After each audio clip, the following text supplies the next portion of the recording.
Assalamualaikum warahmatullahi wabarakatuh. Halo, perkenalkan nama saya Devi Laili, NPM 18.101.0059. Di sini saya akan menganalisis proses bagaimana negosiasi yang ada dalam film Gifted tersebut. Sebelumnya, saya akan mengenalkan tokoh yang ada dalam video tersebut. Tokoh pertama yang bernama Mary. Ia anak jenius keturunan dari ibunya yang bernama Diane yang sudah meninggal, dan setelah ibunya meninggal, ia tinggal bersama pamannya bernama Frank. Ia memiliki tetangga yang bernama Roberta yang juga ikut memberi kasih sayang kepada Mary. Mary pun sudah bersekolah dan ia mempunyai guru yang bernama Bonnie dan kepala sekolah yang bernama David. Ia di sini sebagai halayak dalam negosiasi ini karena ia sebagai penonton dalam persidangan nanti. Serta di dalam film tersebut ada nenek Mary yang bernama Evelyn. Ia datang di dalam kehidupannya setelah 6 tahun untuk merebut Mary untuk tinggal bersamanya.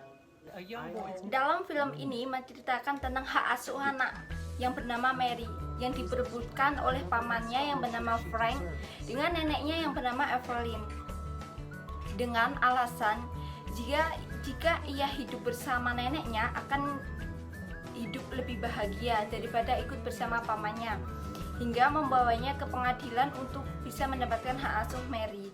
Karena Frank tidak mau hak asuh anak Mary itu jatuh pada neneknya, dan neneknya Evelyn membawa pengacara yang bernama Tuan Smith, sedangkan pamannya Frank juga membawa pengacara dengan nama Tuan Holland. Di dalam film ini yang menjadi agen pertamanya yaitu Hank Smith dan agen keduanya Tuan Holland. Dalam teknik negosiasinya dan yang menjadi konstituen ialah Evelyn dan Frank, karena ia yang merebutkan hak asuhnya untuk mendapatkan kemenangan dengan melalui agen. Setelah konstituen mengajukan ke agen dalam sidang pertamanya, sidang dilakukan bernegosiasi antara agen 1 dan agen 2. Dalam persidangan tersebut saling membela diri agar tetap menang dalam persidangan tersebut, tetapi hakim masih belum memberi keputusan dan dilanjutkan pada sidang kedua. Agen 1 dan agen 2 terus bernegosiasi yang menghasilkan keputusan bahwa Mary sementara tinggal selama 2 hari pada neneknya, dan pada akhirnya belum menemukan titik terang hingga ada persidangan lanjutan. Dalam sidang selanjutnya, Evelyn nenek Mary membawa seorang koalisi yang bernama Tuan Porn yang menjadi pura-pura ayah kandungnya Mary. Tetapi saat persidangan mengalami kekalahan, T.N. Poller itu dibayar oleh Evelyn.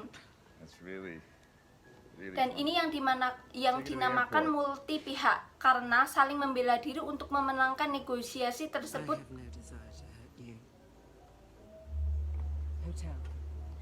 Multi pihak ialah Frank dan Evelyn. Dan pada akhirnya pada sidang terakhir antara agen 1 dan agen 2 menemukan titik terang dan mengambil kesepakatan yang adil, kesepakatan antara pihak Evelyn dan Frank melalui agen masing-masing di persidangan.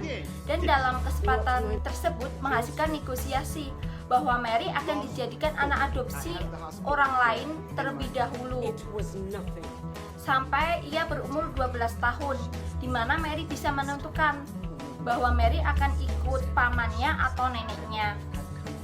Ini yang dinamakan multi tim karena menghasilkan kesepakatan yang ada dalam negosiasi. Sekian penjelasan dari saya. Wabillahi taufiq wal hidayah. Wassalamualaikum warahmatullahi wabarakatuh.